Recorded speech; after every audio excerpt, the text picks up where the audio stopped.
Welcome to Chillin' 101. We hope this video helps. You begin now. Close League of Legends and any Riot or Vanguard processes in Task Manager so files can update. Next, open services and locate the Vanguard service named VSServe. Stop it, wait 5 seconds, then start it again to reset the driver handshake.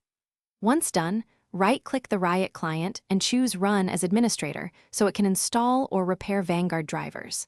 This immediate reset often resolves driver load errors without rebooting.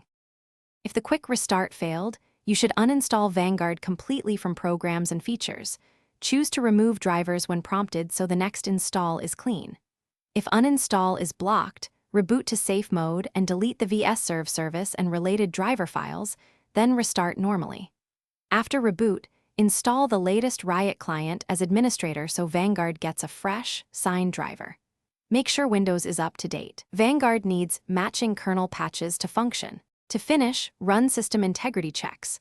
Open elevated CMD, run sfc/scano, then dism restore health to fix corrupted system files that prevent Vanguard from loading.